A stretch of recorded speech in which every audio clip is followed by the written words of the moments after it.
Good evening, everybody, and thank you for joining here today. I'll be very much pleased to deliver my lecture here, and I wish to thank the SA College of Art and Design for this great opportunity to participate in this series of webinars. Today, I'm going to talk about basically my own experiences. Actually, I've been working in Sharp Corporation, as introduced, and I've been in the global marketing management for as long as 40 years long. And in fact, I got retired from Sharp Corporation in 2016. And I was determined to come back to India, where I was working, on my last mission before my retirement. And Pune was my place to live. So I came back, and I'm now teaching at MIT ADT University in Pune for their BBA and MBA students on global marketing and global management, and particularly cross-cultural management. So now let me just talk about leadership today. I don't know how much benefits I can give you today, but these are, almost nothing from the book. This is just coming out from my experiences only. So I hope you can enjoy that. I'm gonna share my presentation. I hope you can see this clearly. Is it visible? Yes, sir. Yes, sir. Okay, Yes, sir. thank you. All right. So leadership from the global perspective. So let me just go through. But before going through my own presentation, I just want to share with you just a recent article I found, very informative as well as beneficial. This was by the World Economic Forum on the 2nd of June. The title was 5 Ways COVID-19 Has Changed Workforce Management. So it is related to the management of the workplace. And I think this can be, in a way, applicable to the academic environment as well. All right, so it comes with this. The world's response to COVID-19 has resulted in the most rapid transformation of the workplace. Working from home has become the new normal, and we've gone from digitizing the relationship between firm and customer to digitizing the relationship between employer and employees. So COVID-19 is also catalyst to reinvent the future of work for managers who take the opportunity to make things better than they were. So new technologies are going to necessitate new roles, and which is one reason to encourage new skills.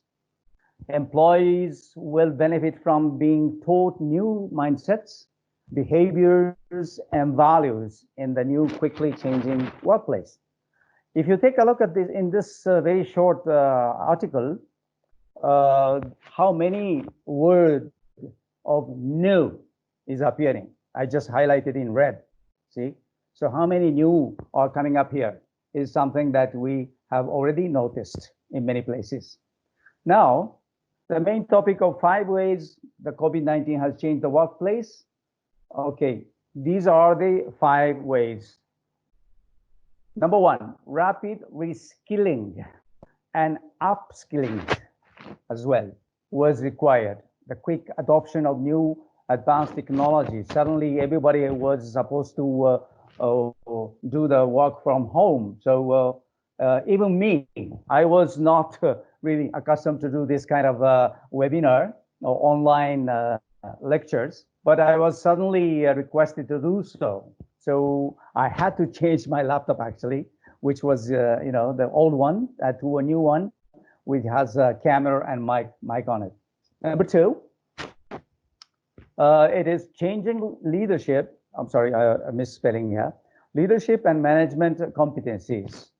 This means corporate culture and leadership skills focus on empathy. This is the word. Empathy is the key word here. All right, number three, a culture of trust, transparency, and openness is another. So here, all to be supportive of one another. Yes, from social distancing, yet we have to, care each other more often and much closer, not physically, but mentally. Number four, individual and social well-being is one key element that we have to maintain. The mental, social, physical, and financial even well-being has to be maintained. Number five, the last one, the working in a more agile way. So we are all requested to seek simpler, faster, and less expensive ways to operate or work. So those are the five things that COVID-19 has brought to the workplace. That's, from the World Economic Forum said. Okay, this is for your information. Now, let me just talk about myself. I just worked for one company after my graduation from the college, as long as 37 years long. And it was Sharp Corporation. In 1979, I got placed there. And my first assignment outside Japan was Saudi Arabia, where I was the chief representative of Sharp in charge of consumer electronics. Then after that mission is over for 5.5 years, then I came back to Japan, but suddenly I was called and to go to the United States of America. So USA was my second mission outside Japan, where I have learned so much of marketing. Obviously, it was the biggest market and still is. And it was such an advanced market, and everything was so new to me. And I have learned a lot about marketing there. And after 5 years stay in the United States, I was called up by the management and told I should go to Mexico and to set up a new operation there as a multinational company, a subsidiary company there, an operation, as a branch operation of the United States of America's subsidiary. So immediately after this fast 5 years of US mission, I was sent down to Mexico and start up a new operation right there, buying out the local company, the Mexican company, and took over all the operations and re-established as the subsidiary company of Sharp Corporation. It was a very tough job, but it was also rewarding, experience for me, and I had learned a lot. And this was my first assignment as the top of the organization there in Mexico. Since then, I came back after that mission is over and stayed some time in different divisions of Sharp. And number four, outside Japan mission was again back to the Middle East, UAE, where Dubai was a place.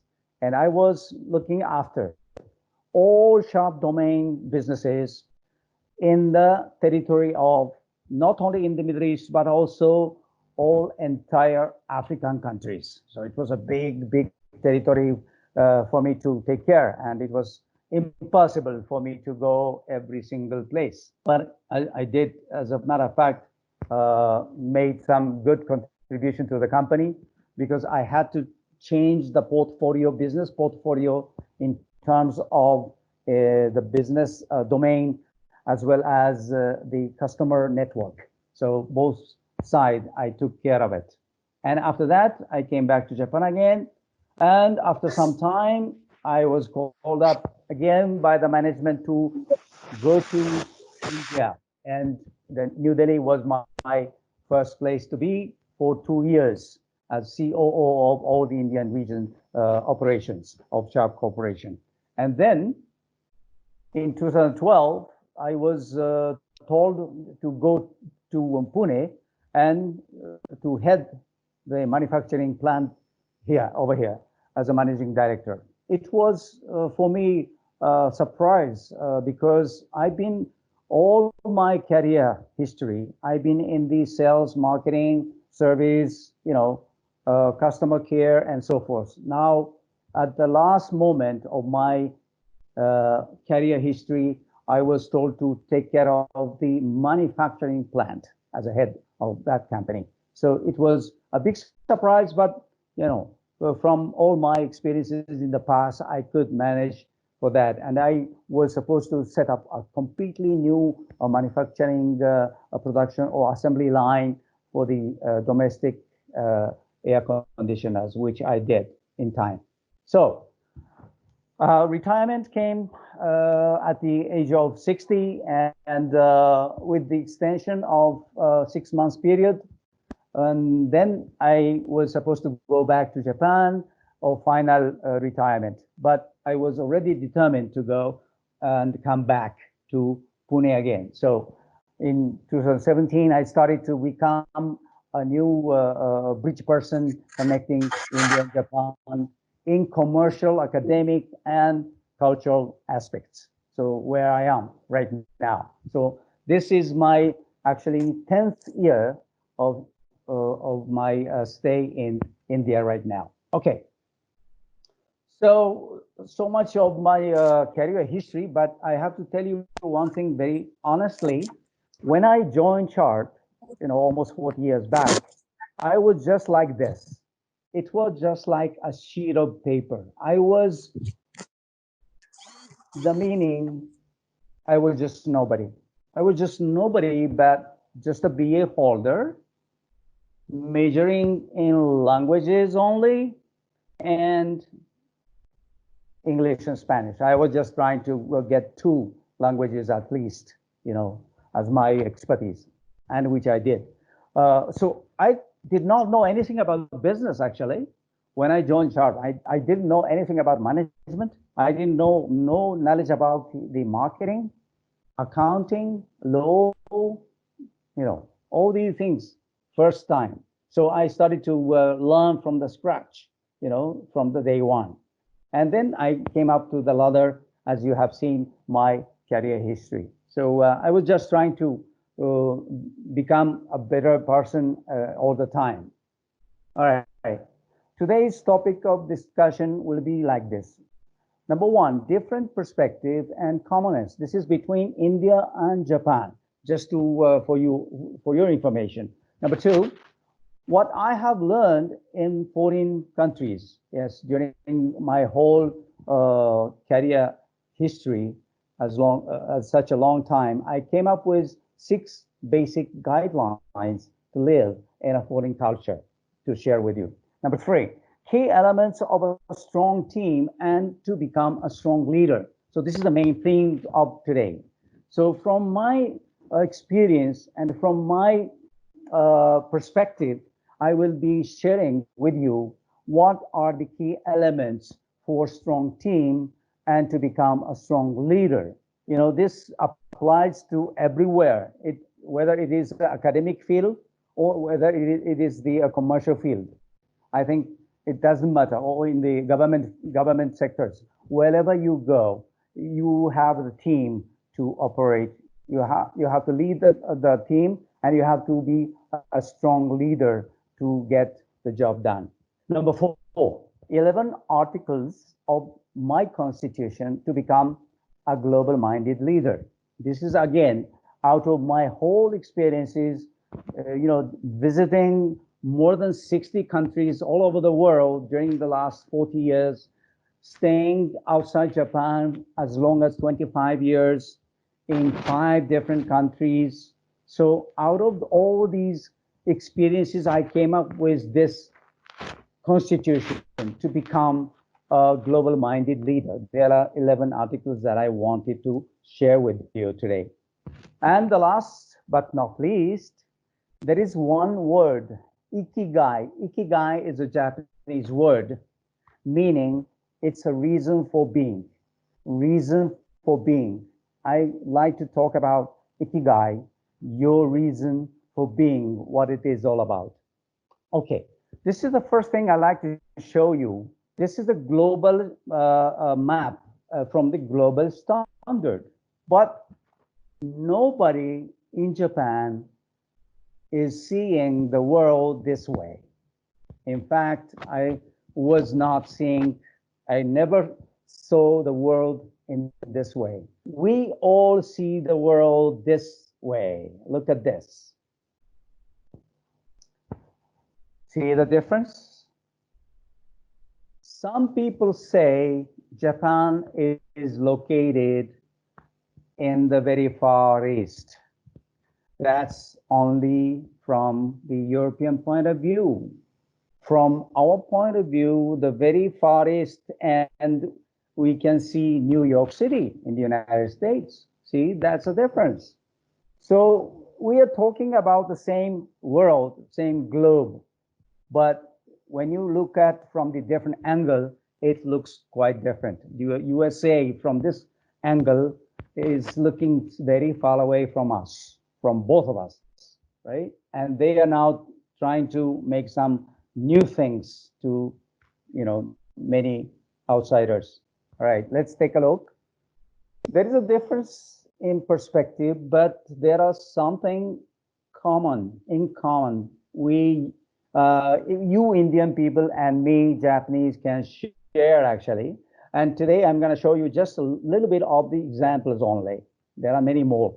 Buddhism, yes, number one.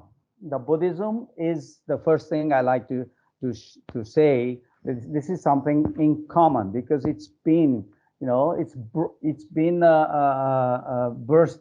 It's born. I mean, the Buddhism was born in India and brought up in Japan very widely.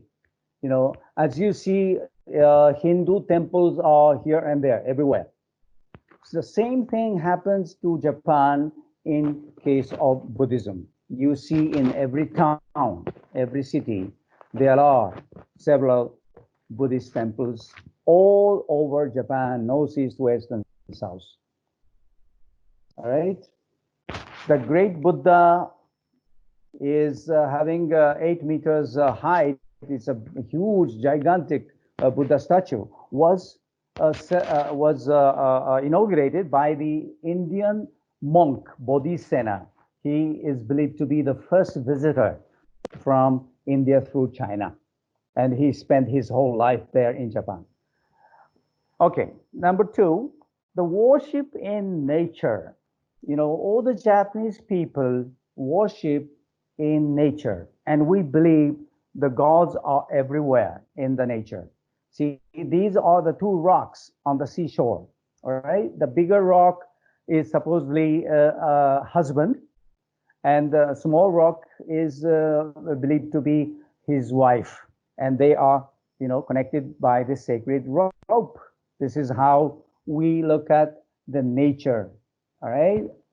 Isn't that something similar to yours? All right, the three wise monkeys, I think you have heard about these monkeys. Yeah, hear no evil, speak no evil, see no evil. Yes, I heard from many Indian friends that this was introduced by the Mahatma Gandhi ji.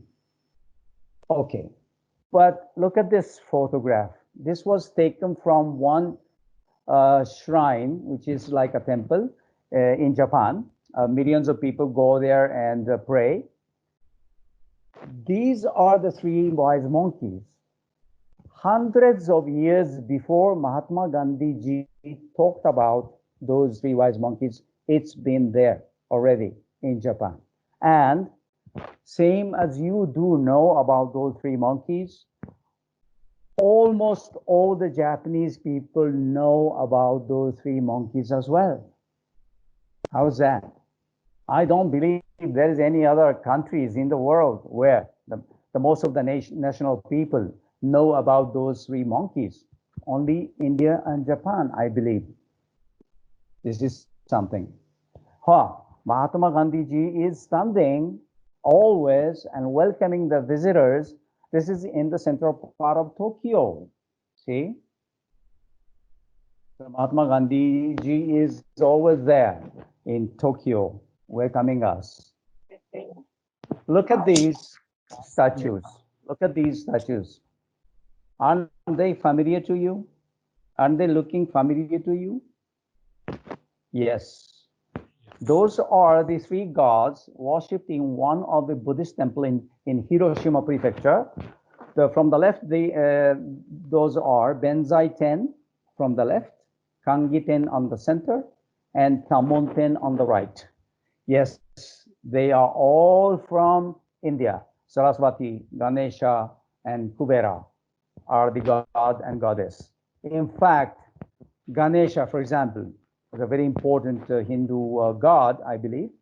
It is worshipped in Japan in many places, more than 200 towns, 200 temples worshipping Ganesha there. See, so many people come and pray for Ganesha, even though they don't know the name as Ganesha, because they know the name of this god is Kangiten, the Japanese name. So it's kind of immigrated, migrated Ganesha to Japan. But believe or not, more than 200 places there are dedicated, Ganesha temples are in Japan. I don't believe, again, there is any other country in the whole world that where you can find the Ganesha dedicated temples are such numbers. Even Indonesia, Malaysia, or any Singapore, or any places, or Thailand maybe, but you may not be finding such a big number of temples for Ganesha. This is Japan, all right? So those are the common things.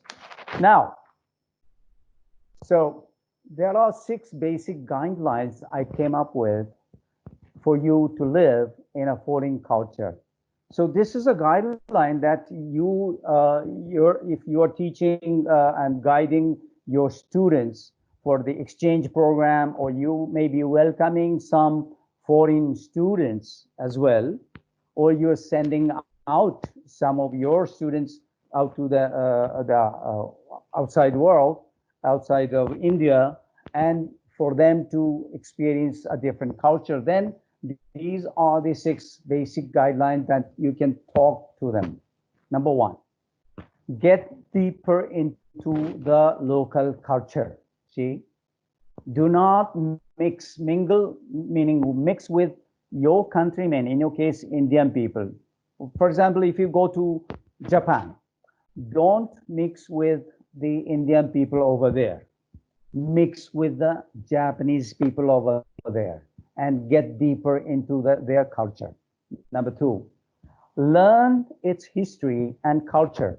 It's very, very important to know. So sometimes sightseeing on the historical or tourist spots will help a lot. I'm trying to do that everywhere I go. Among my trips to India, wherever I visit, I try to see something very historical and monumental points of interest.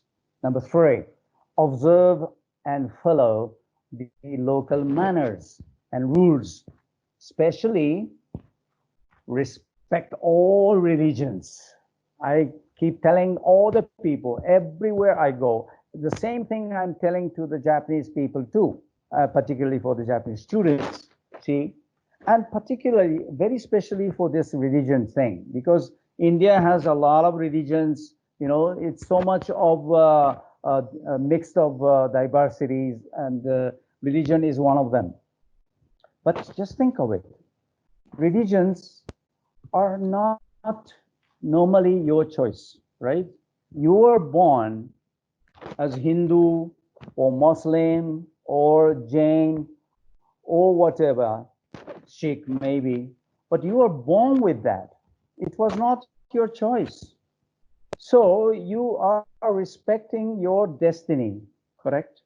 If you're respecting your destiny, it was not your choice, but you're respecting that, then I think you have to respect all the others same way as you do.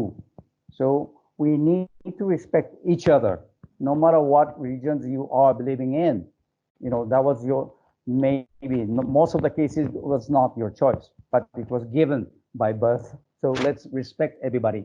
Number 4, feel the local lifestyle. The local lifestyle at the eye level of the ordinary local people. You know, in many cases, you know, my case is very clear.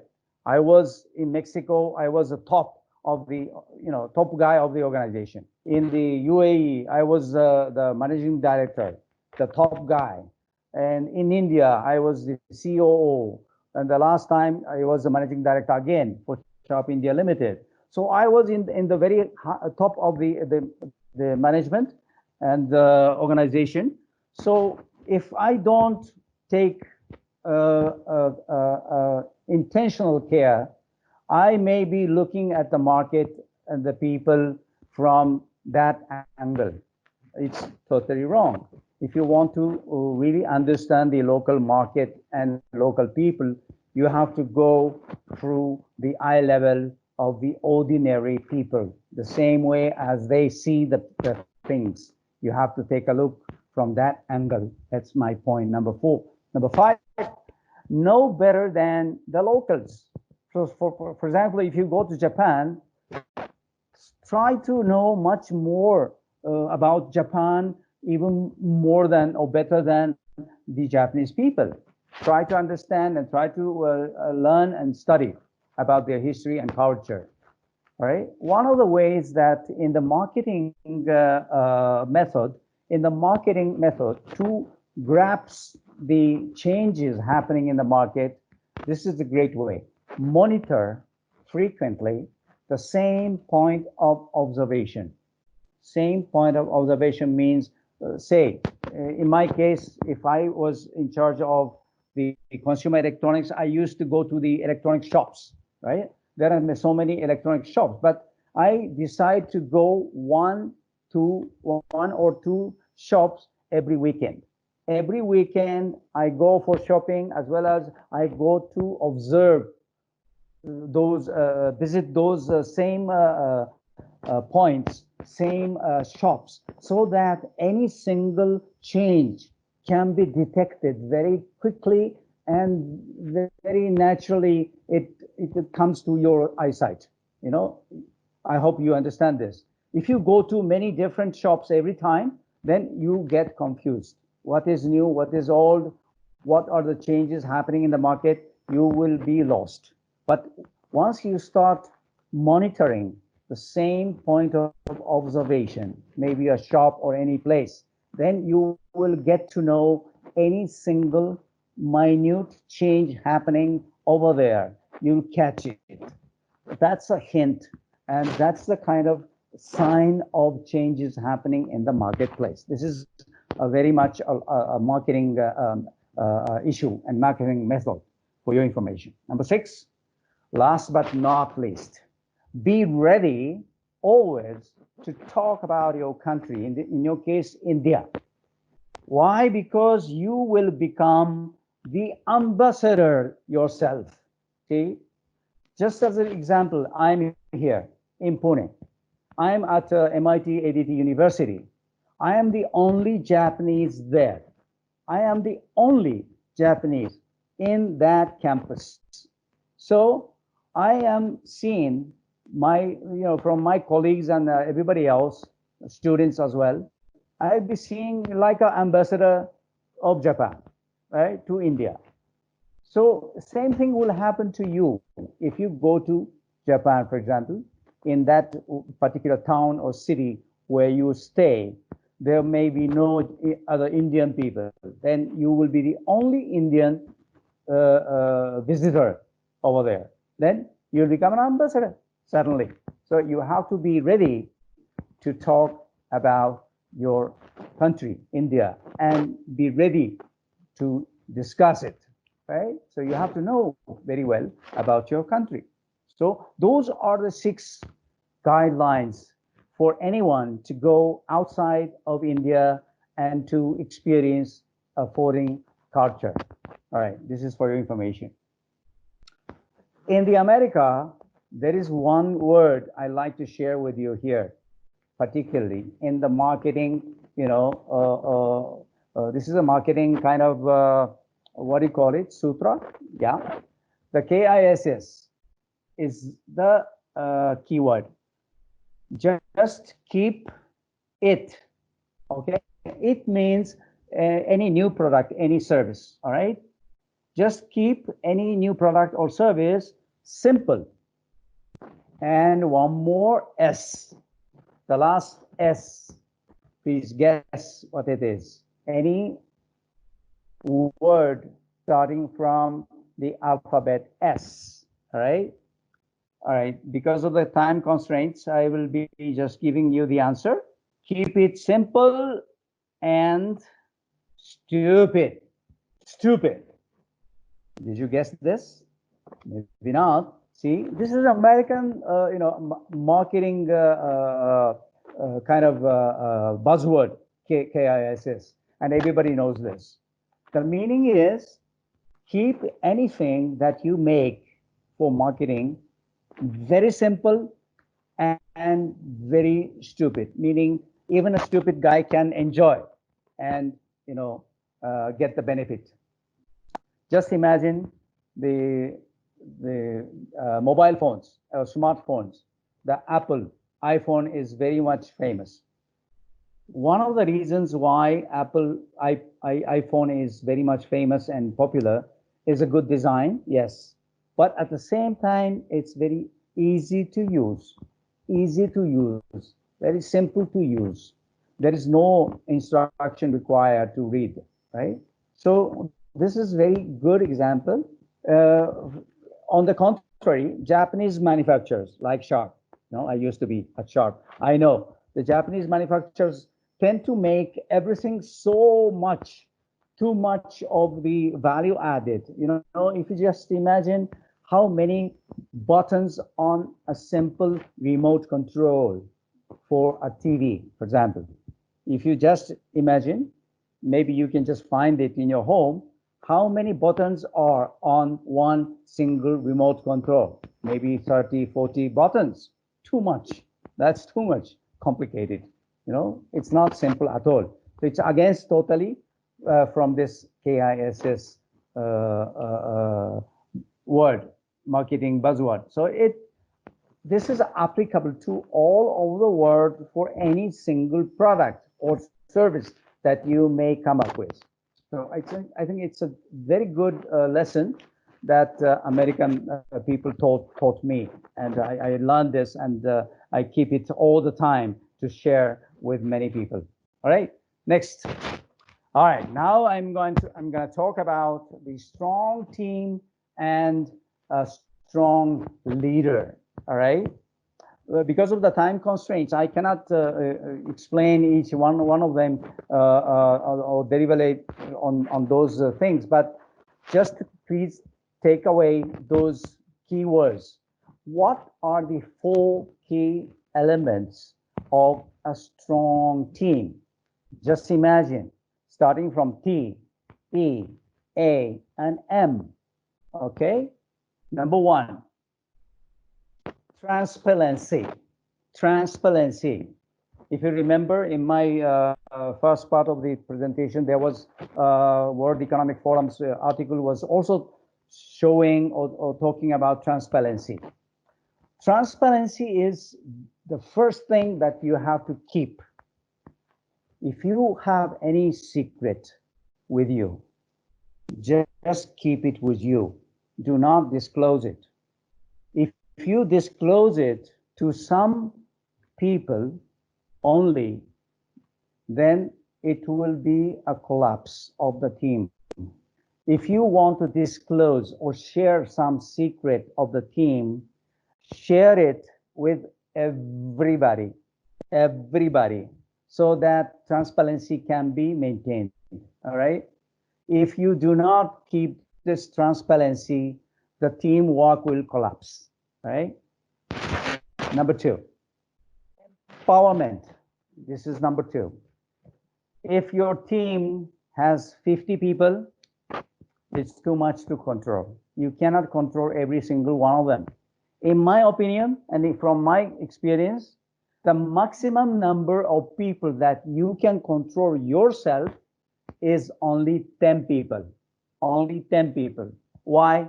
Simply because we have 4 fingers and 2 thumbs. There are 10 only that we can count, right?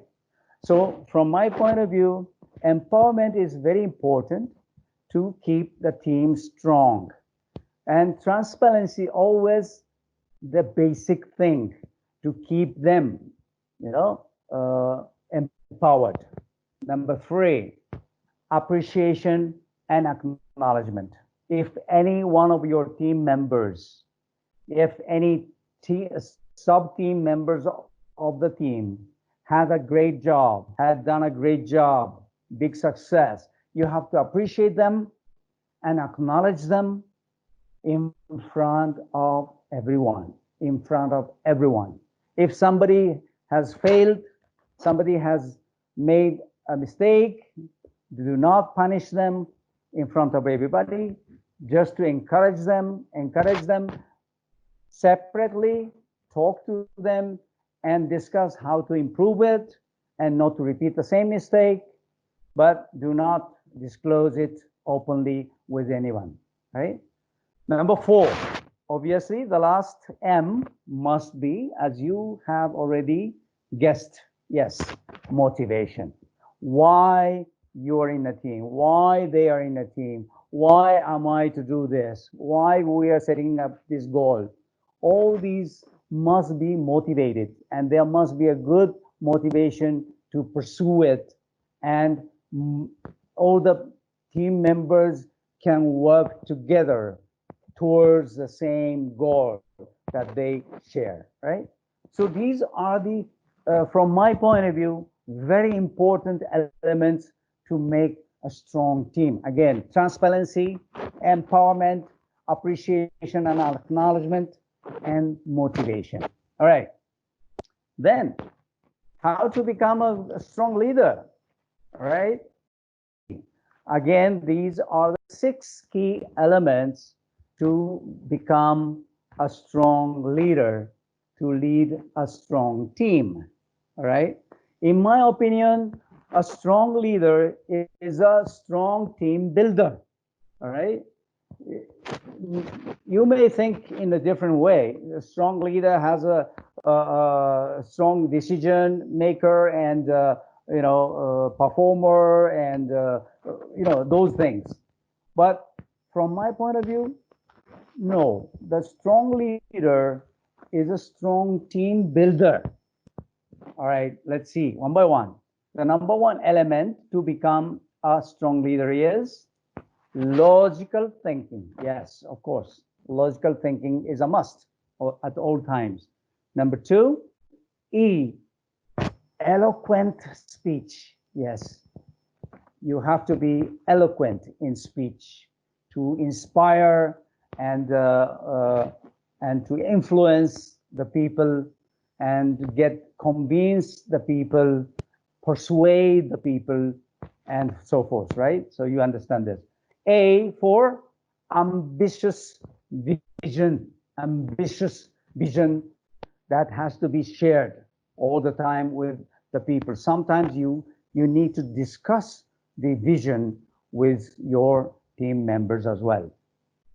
D for dynamic approach that may not be taken by any other people, but the leader can do. All the other people are afraid or fearful, or, hesitate to do something, but leader can make a decision to take a dynamic approach to the market. E, again, this is the second E, but empathetic personality. See, if you remember the first part of my presentation, the World Economic Forum was talking about empathy as a new word for the management. Here again, I was thinking before. Obviously, this was since long time. So, World Economic Forum was showing the empathy was my, coincidence to me. So empathetic personality is one element that you can get trust from your members. All right. The last but not least, guess what? Okay, I think you guessed right. Responsible action. Responsible action. Whatever you make a decision or whatever you do, take an action, you must be responsible for any decision you made, right? So that if your decision made, force some people to fail, but it is your failure, not their failure, right? You have to take that responsibility so that, you keep encouraging the people not to fear of any mistakes or any failures, right? So those are the 6 elements to become a strong leader who is a strong team builder, right? Okay.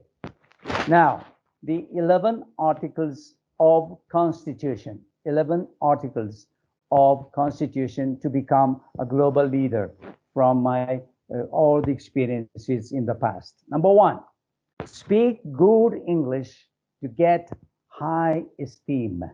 You don't have to speak like a British or American, but you have to speak a very clear language, understandable language all the time. Number 2, knowledge serves only when used in practice. Yes, you may become a genius. You may come up with some very strong, valuable inventions. But if it's not in practice, if it's not used in practice, what for? Number 3, illogical statements will never get you understood. So logical thinking again here. Number 4, passion can only get you touched by others' mind. This is very important. No matter what you say, no matter what, good things that you're talking, but if you're talking like a newscaster in the TV, no, you're not getting, touched by the others' mind and heart. Use your passion, right? Number 5, respect your partner to establish mutual trust. Again, respect religions and respect the people, respect their customs, respect their culture.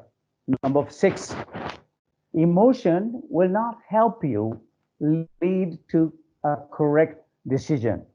When you are emotional, happy, sad, excited, don't make any decision whatsoever because you may be wrong. So calm down until, you calm down after some time and you think twice before making decisions, all right?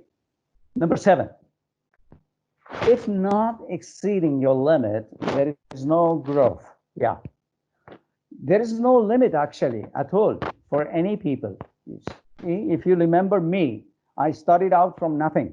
I was just speaking English and Spanish better than anybody. That was it. I didn't know anything about the business. I didn't know anything about the management or marketing. But by the time I grow up, see, I became knowledgeable and experienced. And that gave you another lesson. And grow up.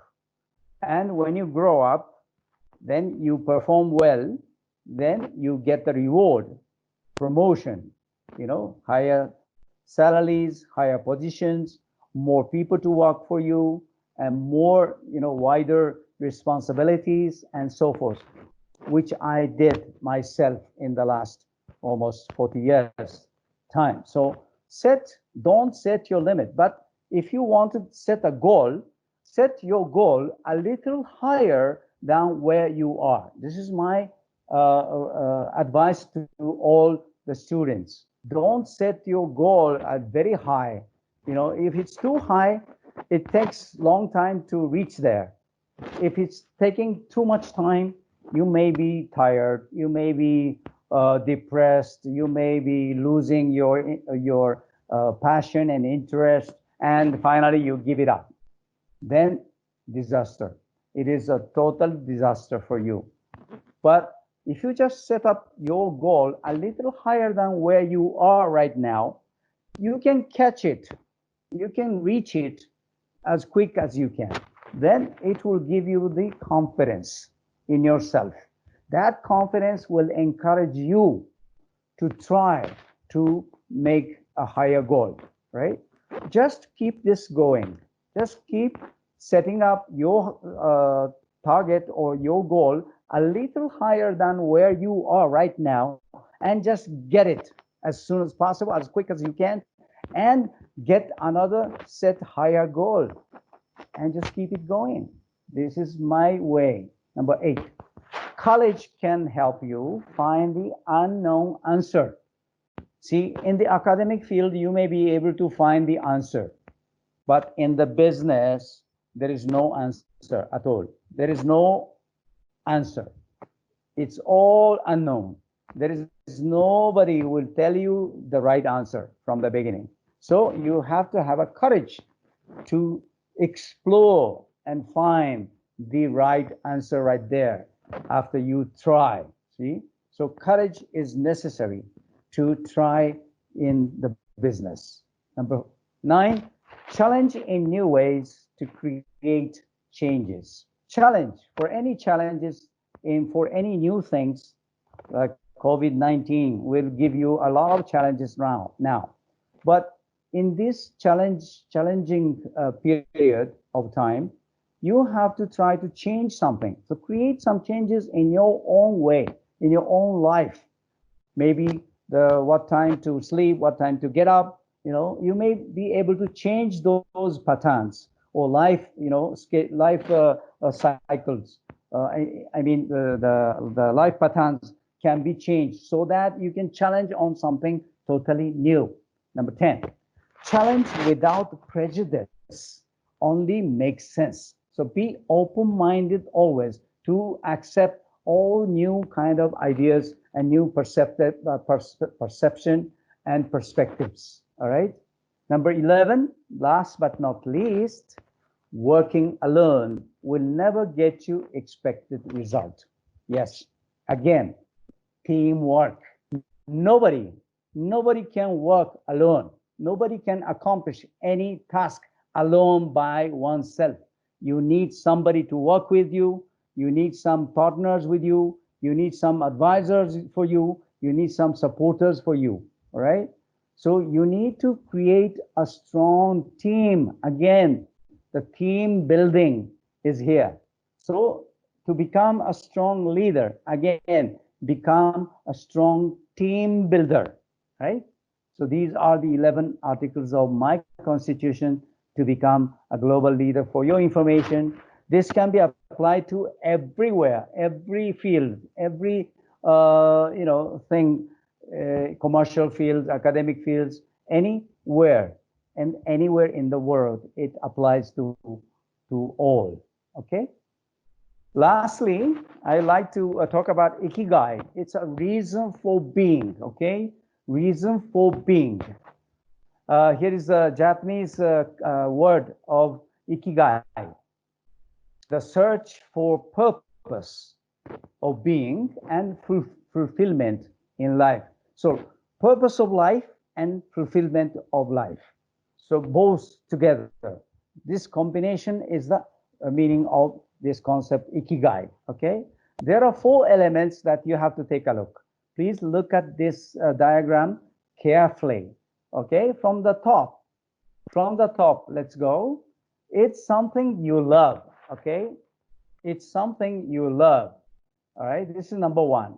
Second, on the left, good, something good at. You are good at something. All right.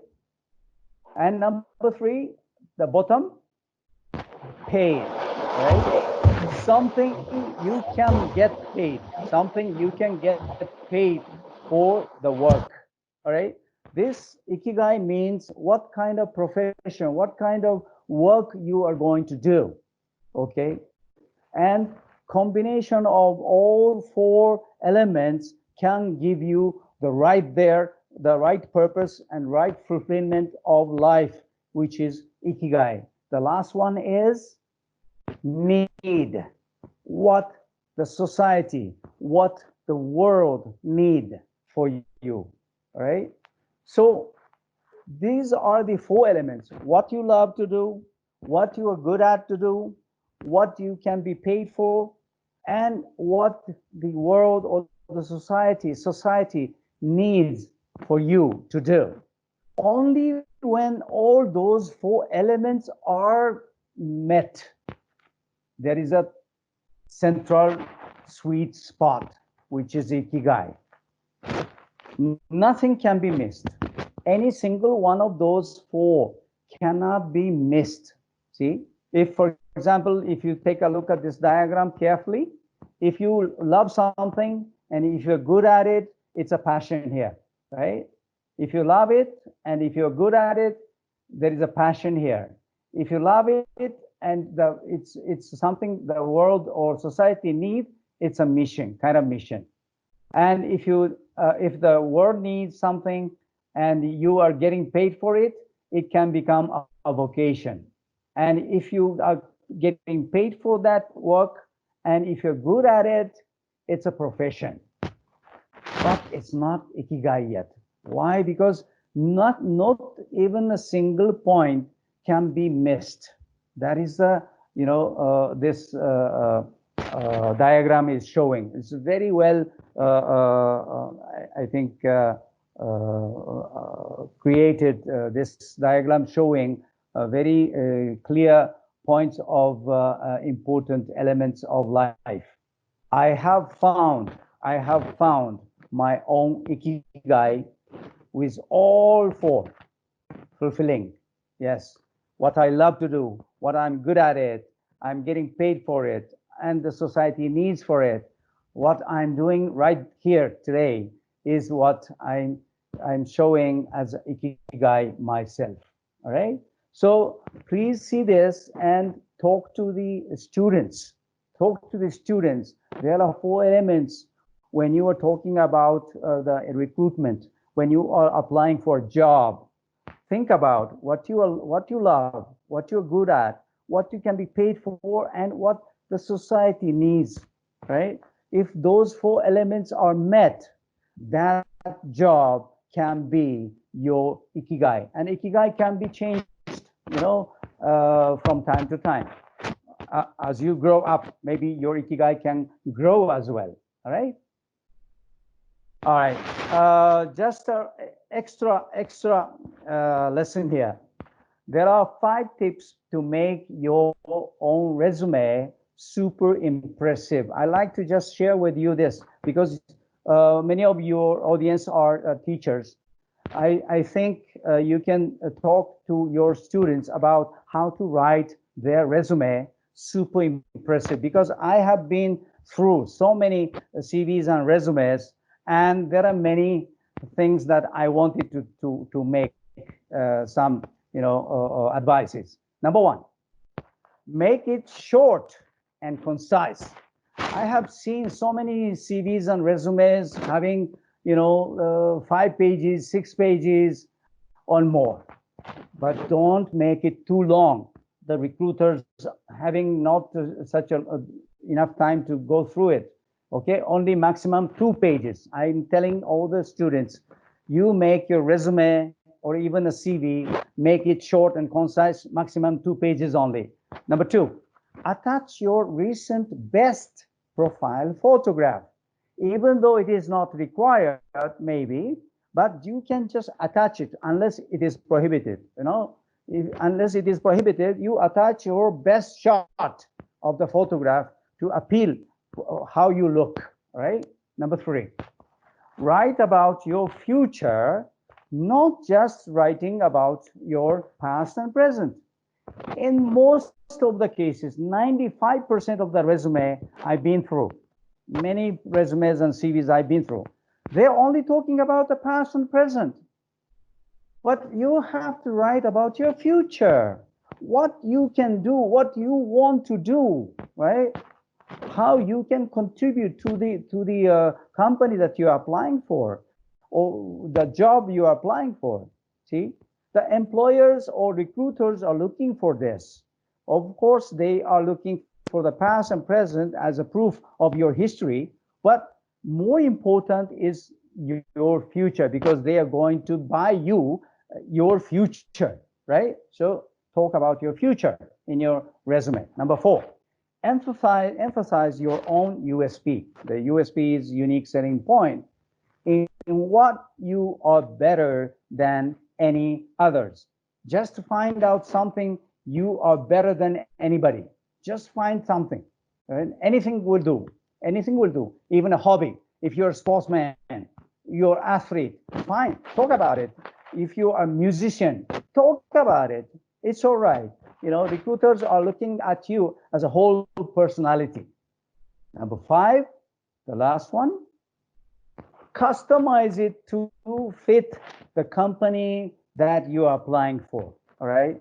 I have seen so many CVs, resumes, standardized to fit everywhere.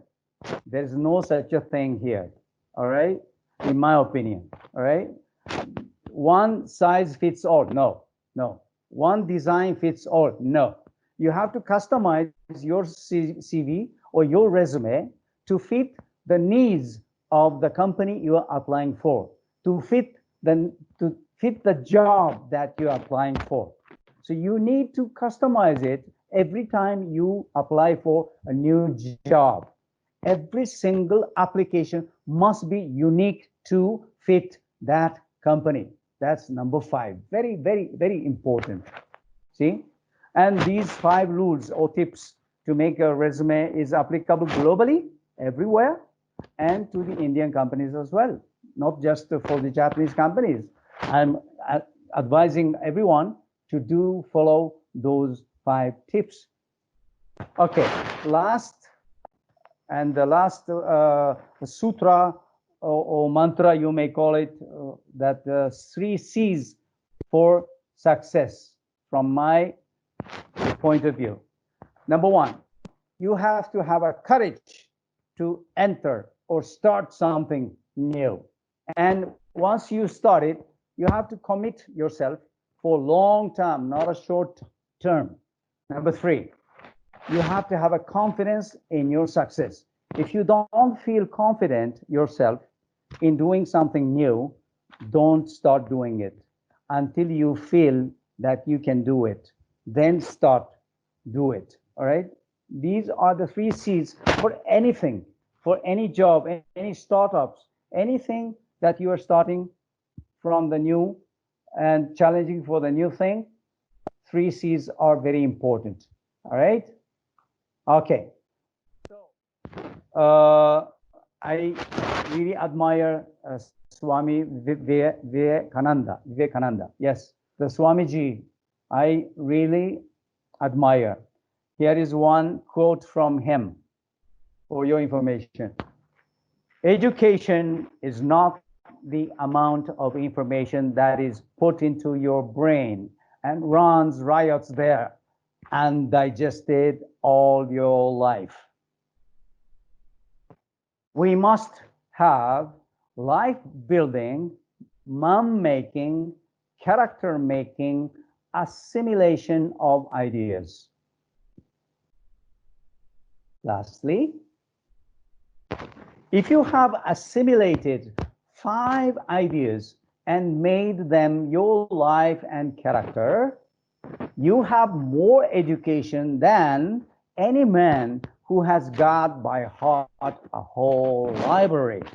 How's that? I think because this is for the audience of educationists and academicians, I wanted to just share with you this great Swami Vivekananda's quotation here. Quotes here, I mean.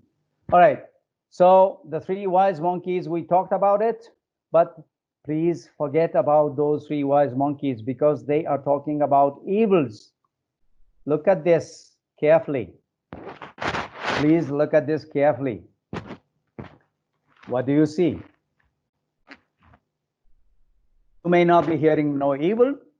You may not be speaking evil. You may not be seeing evil, but you may be following and sharing all evils every day. Let's not do this. Let's not waste your time and their time. All right? So let's forget about the three wise monkeys, because I found a wisdom, ancient wisdom, Rig Veda, telling Ano Badra Kratavuyantu Visvatha. See? May good thoughts come to us from all directions. Now look at all these three monkeys, what they do. Speak out, listen up, and see tall. So I call it the three smart monkeys. Actually, a friend of mine here in Pune showed me this and taught me about this. Great quotes from Rig Veda. Okay, the three smart monkeys, is that what all the students should become from today onwards? Forget about the three wise monkeys. Be three smart monkeys from today. Okay? So the great teachers are those who help students discover their own ikigai. All right? So this is the end of my presentation. Thank you very much for your attention. Thank you. Over to you. Thank you very much, sir. It was really an interesting session. Actually, we learned a lot from you, and this is an interaction session, sir. So we have questions in offline also. So I think I can ask a question in the chat box first, and then they can interact with you.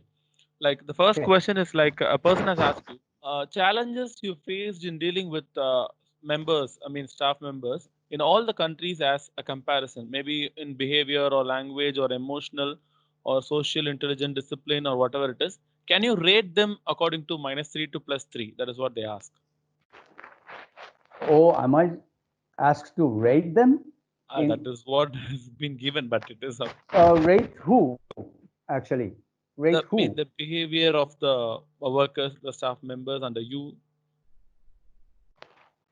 No, I can't rate individuals, in very vague way. I cannot do any ranking or for anything, because it has all, something to do with their own culture and customs, and the social behaviors are different in each country. So what I was trying to do, for example, in Dubai, when I was the managing director for Sharp Middle East company in Dubai, UAE, there were almost 20 different nationalities working together. Just imagine that. So they are all coming from the different background. So what I had to do is to make some standard format, standard rules and the manners based on the Japanese style, so that they can follow. Even if there are something that they were not accustomed to, but I had to explain why we should do this and why everyone should follow in this way. The challenge was to monitor if they are following, in the right way or not. Thank you. Yes, thank you so much. There is another question from Dr. Murali from Oman. That is, what new lessons can be learned from Japan on quality? Okay, from Japan about the quality, you can learn zero defect. Zero defect means no defects at all. All right. Even in the United States or Europe or Asia or in India, there is no such a concept. But in Japan, yes. In Japan, there is a concept zero defect. That means everybody is trying to make any failures, any defects to zero. This is what you can learn, because from the top, from the bottom of the workers or the line workers to the top level of the management, they share the same philosophy. That's what you may be able to learn. Thank you. Thank you, sir. And there is one more question from Dr. T. Muthupandian. He has asked that how to continue leadership as a position throughout our profession. How to continue leadership? You Position. just keep learning from the people. You just keep learning, and you just keep improving your skill in leadership, because you're learning every day. You're learning from all the happenings every day. You're learning from each one of your team members every day. You learn how to deal with them. You learn how to motivate them. You learn how to encourage them, right? How they react to your encouragement is the lesson that you're learning. So every time you deal with the people and being the leader, you are learning almost every day and you're improving that skill even better. Thank you. Thank you, sir. And there is one more question from Mr. Kumar, CEO of Bharati School, Coimbatore. What skills are to be tuned among people in a school level? Sorry, again, question again, please. I mean, what skills are to be tuned, or I mean, in what skills the students should be trained in the school level, at the school level? Well, at the school level, I propose two things specifically. One is team building. Team building means the group discussions, the group works must be encouraged for many students, and they have to change their theme all the time. See, they keep changing. So every time a new team is formed to do one task or homework, anything, and they work together. You know, they have to learn how to work together, collaborate each other, and cooperate each other. I see, I'm sorry to say this very frankly, but in India, I don't see much of this. See, because everybody thinks that the guy next to you is your competition. So they don't, collaborate each other. There is a lack of spirit of collaboration here in India. Too much of competition is out there. So I understand. But if you start learning how to collaborate and to make things better together, then you can learn a lot of the essence of team building. This has to be taught and practiced from this school level. Number two is the origami. Have you heard about origami? The folding paper, right? Do you know this? The folding paper, origami. Origami is just paper. It's a paper craft. It's like a hobby, but it's not a hobby at all. It is a hobby for some people, but it is a very good practice to make things perfectly in good quality. In good quality comes from the practicing the origami paper crafts. I have a lot to talk about this, but these are the two things. Thank you. Thank you very much, sir. Participants, you can interact, you can ask your questions or doubts, you can unmute yourself and then ask.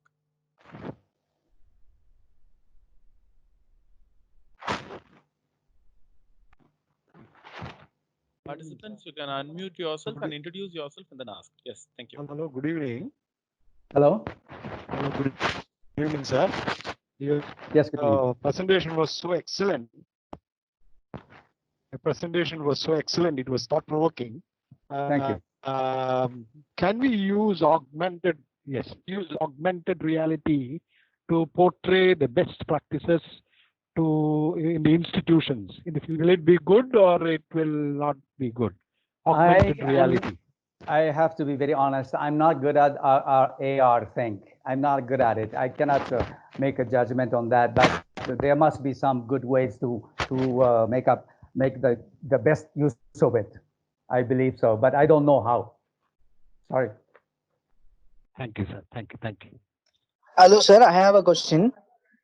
Sure, Yes, sir.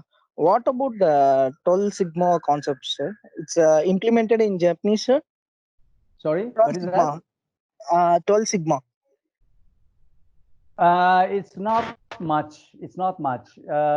In Japan, yes, there are some, but Six Sigmas is maybe more popular. And more than that, Kaizen itself, and 5S. Have you heard about 5S? Those are most popular, education of, especially in the manufacturing sectors. Those Six Sigma or whatever you call it, it is from the European, American kind of influence. And Japan has come up with their own standard, own concept of building the quality. See, that's why I'm talking about zero defect. Zero defect is a concept that maybe only Japanese people come up with, and how to make it happen. Thank you. Thank you, sir. Anybody else, participants?